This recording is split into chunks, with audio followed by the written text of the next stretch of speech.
once in a while, a revolutionary product comes along that changes everything.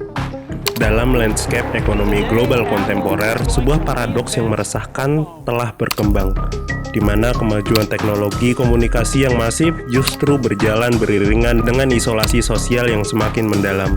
Fenomena ini bukan lagi sekedar masalah kesehatan masyarakat yang terisolasi, melainkan telah bertransformasi menjadi pilar fundamental dalam strategi industri modern yang dikenal sebagai ekonomi kesepian.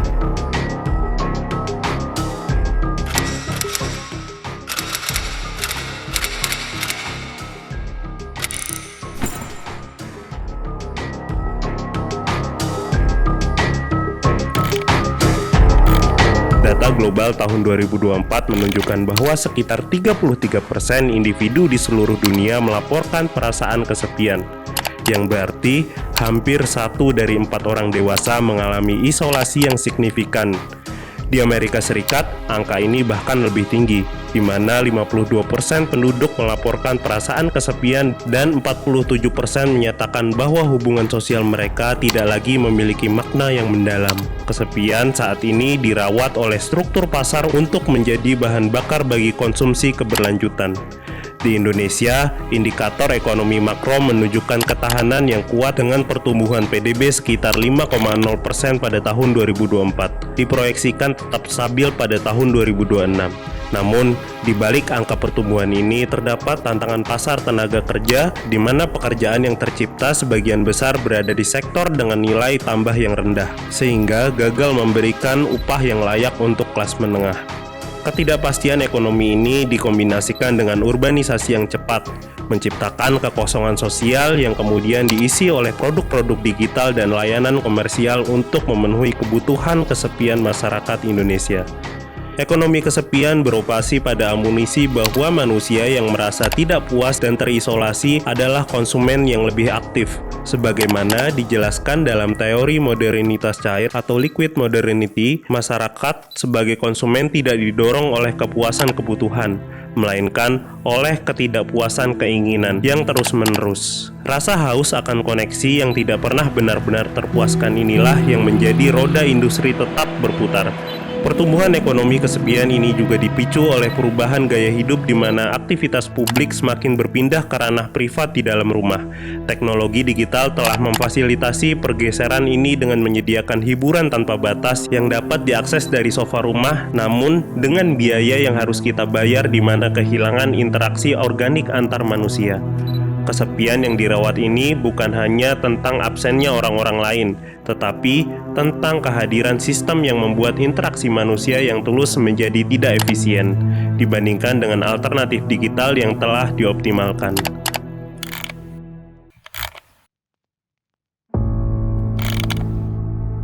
Transformasi paling fundamental dalam ekonomi kesepian adalah pergeseran peran komunitas dari sebuah ekosistem sosial yang organik menjadi sebuah produk yang dapat diperjualbelikan.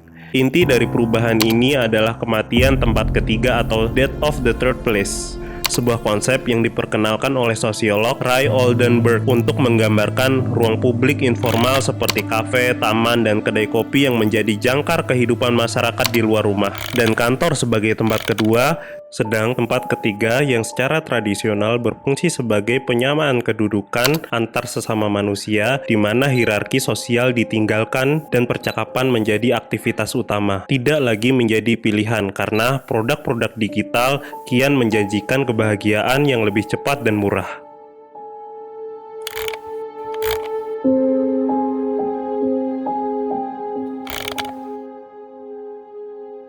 Sejak berakhirnya Perang Dunia Kedua, desain perkotaan terutama di pinggiran kota lebih banyak dirancang untuk melindungi orang-orang dari komunitas daripada menghubungkan mereka.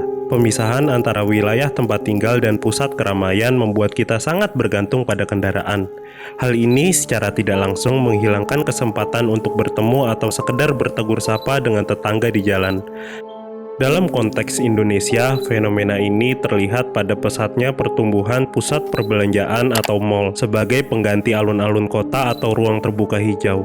Namun, mal adalah ruang privat yang dikendalikan oleh kepentingan perusahaan, di mana interaksi sosial selalu dimediasi oleh konsumsi. Sebagai respon terhadap hilangnya tempat ketiga yang organik, industri kini menawarkan alternatif yang lebih komersial seperti kedai kopi dan ruang kerja bersama atau coworking space yang berubah menjadi tempat ketiga bagi kelas menengah perkotaan. Ruang-ruang ini tidak lagi hanya menawarkan kopi, melainkan komunitas sebagai layanan. Meskipun menawarkan rasa memiliki, akses ke ruang-ruang ini memerlukan biaya finansial, sehingga secara otomatis mengecualikan mereka yang tidak memiliki daya beli.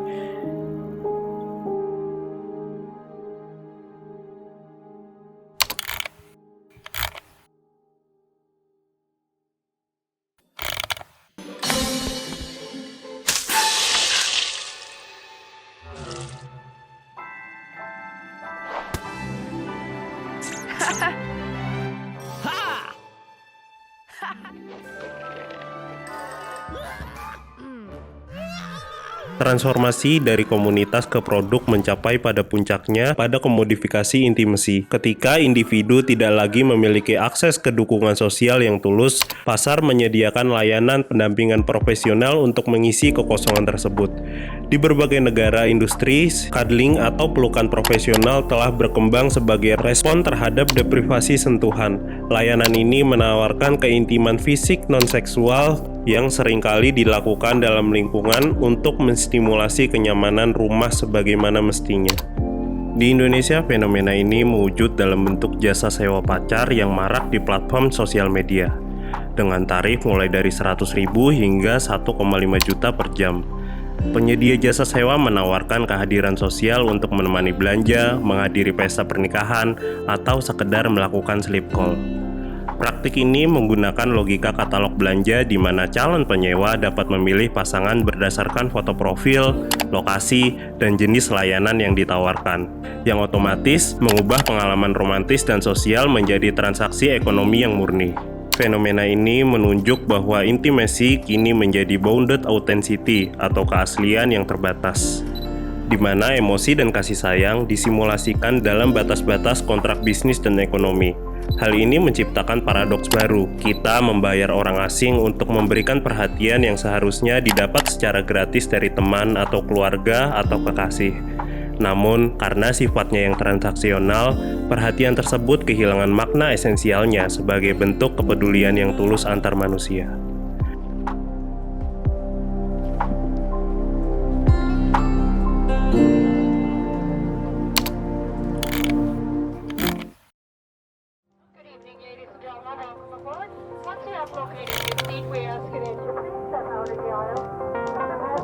Dalam ekonomi kesepian, teknologi digital bukan sekedar jembatan, melainkan arsitek yang merancang bagaimana manusia berinteraksi.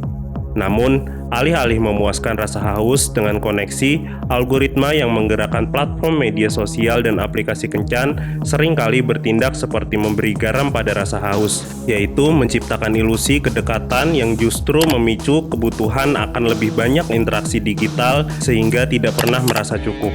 Strategi ini sangat krusial bagi model bisnis perusahaan teknologi yang sangat bergantung pada retensi pengguna dan akumulasi waktu layar kita menggunakan aplikasi tersebut.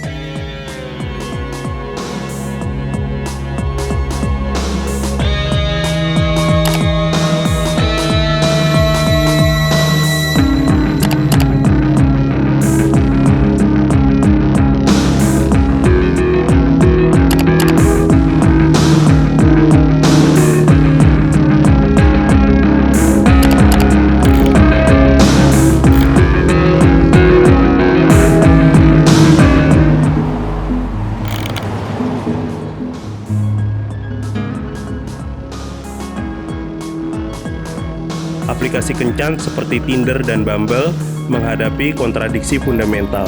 Jika mereka berhasil membantu pengguna menemukan pasangan tetap, mereka akan kehilangan pelanggan tersebut. Oleh karena itu, algoritma mereka seringkali dioptimalkan untuk menjaga pengguna tetap berada dalam aplikasi melalui mekanisme yang mirip dengan mesin judi di kasino. Penggunaan variabel rasio reinforcement atau penguatan rasio variabel memastikan pengguna terus melakukan gesekan atau sweeping dengan harapan mendapatkan hadiah berupa kocokan match yang tidak dapat diprediksi waktunya. Selain itu, banyak aplikasi kencan menggunakan sistem penilaian internal atau Elo Score untuk menentukan daya tarik pengguna yang kemudian digunakan untuk membatasi siapa yang dapat dilihat oleh siapa. Jika skor seorang rendah, profilnya menjadi hampir tidak terlihat secara fungsional. Sebaliknya, pengguna dengan skor tinggi hanya dipertemukan dengan profil premium lainnya. Praktik seperti ini atau pembatasan kocokan secara sengaja dilakukan untuk memaksa pengguna membeli fitur tambahan seperti boost atau priority likes agar profil mereka kembali terlihat. Hasil desain ini adalah paralisis keputusan. Dengan pilihan yang tampak tak terbatas, komitmen menjadi sulit karena pengguna selalu merasa mungkin ada seorang yang lebih baik di gesekan berikutnya. Ini menciptakan kondisi kesepian sistemik yang disamarkan sebagai kebebasan memilih.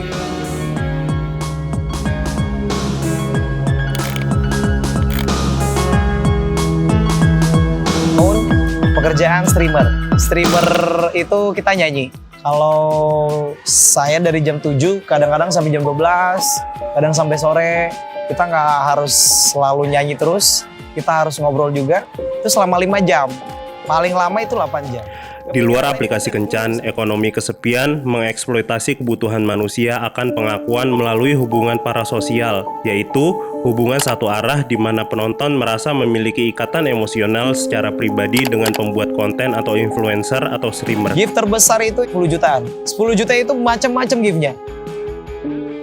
Jangan dilihat pendapatan besarnya aja, karena belum tentu orang seberuntung saya yang 2 bulan, saya kenal ini 4 bulan, saya main di sini 2 bulan, itu udah balik modal.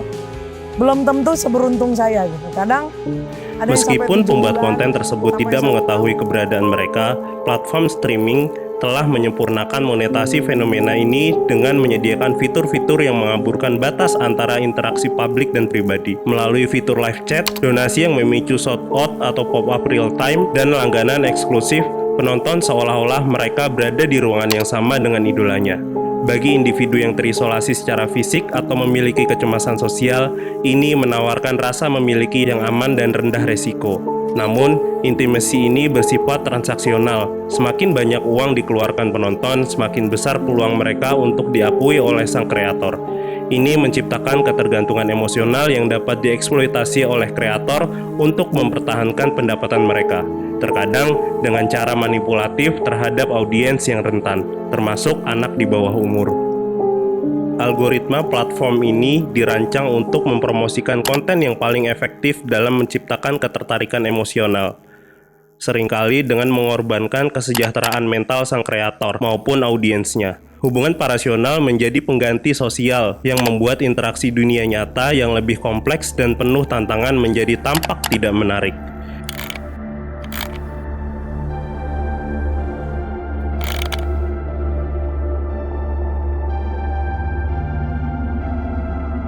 Ekonomi kesepian tidak hanya menjual koneksi, tetapi juga menjual solusi untuk rasa kurang yang diciptakannya sendiri. Dalam masyarakat modern, identitas individu tidak lagi terbentuk melalui peran sosial yang stabil, melainkan harus terus-menerus dibangun diadaptasi melalui konsumsi. Ketidakpastian akan diri sendiri dan tempat seorang dalam masyarakat menciptakan kecemasan yang mendalam dan kemudian dimanfaatkan oleh pasar melalui ekonomi rasa kurang.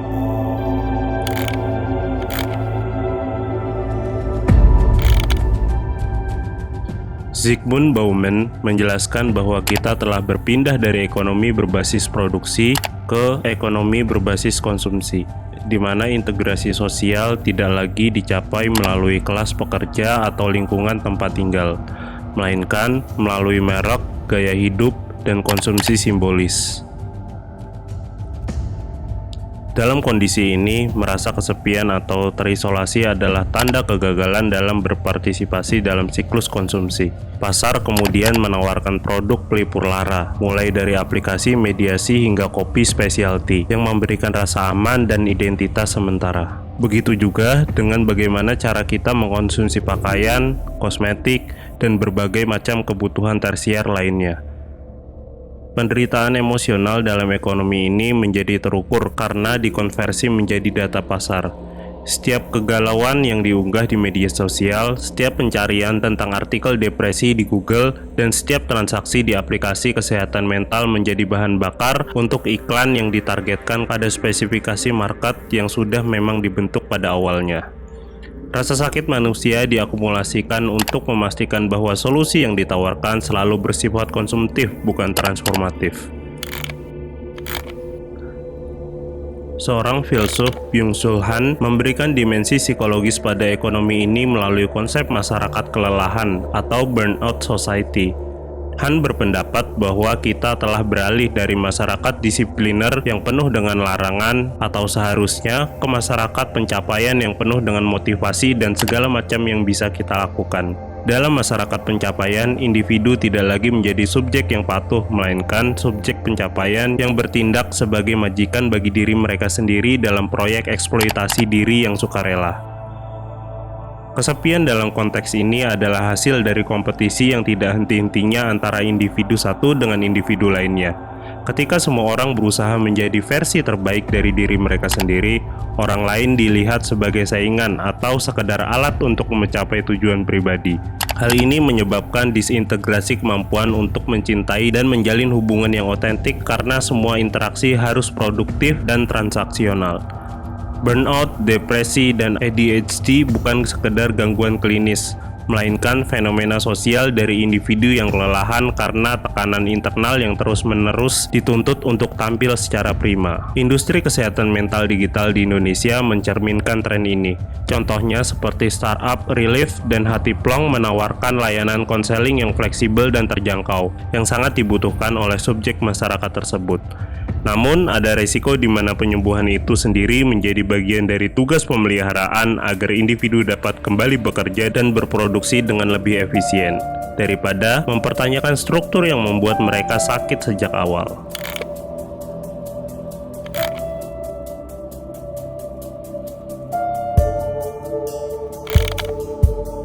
Ekonomi kesepian dibangun atas fondasi efisiensi yang ekstrim. Segala sesuatu yang messy atau berantakan, lambat, dan tidak pasti dari hubungan manusia yang tulus telah dieliminasi atau dioptimalkan menjadi transaksi digital. Untuk melawan logika industri ini, kita harus secara sadar memperkenalkan kembali ketidakefisienan ke dalam kehidupan sosial kita. Ini berarti memilih interaksi yang tidak memiliki tujuan produktif, yang tidak lagi dapat dibaca oleh algoritma. Strategi perlawanan terhadap ekonomi kesepian melibatkan penguatan kembali tempat ketiga yang bersifat publik dan gratis. Sebagaimana yang disarankan oleh Oldenburg, masyarakat membutuhkan ruang di mana mereka dapat berkumpul tanpa tekanan untuk mengkonsumsi atau berproduksi. Di tingkat individu, ini berarti mengurangi ketergantungan pada algoritma untuk menemukan makna hidup dan mulai membangun kembali hubungan yang membutuhkan waktu, kesabaran, dan kerentanan. Karena memang elemen-elemen ini adalah elemen yang paling sulit dikomodifikasikan oleh pasar. Memprioritaskan manusia di atas modal termasuk dalam desain perkotaan dan regulasi ekonomi digital. Dengan menyadari bahwa kesepian kita adalah bahan bakar industri, kita dapat mulai mengambil kembali atas kebahagiaan kita sendiri, bukan sebagai konsumen, melainkan sebagai manusia yang saling terhubung secara tulus.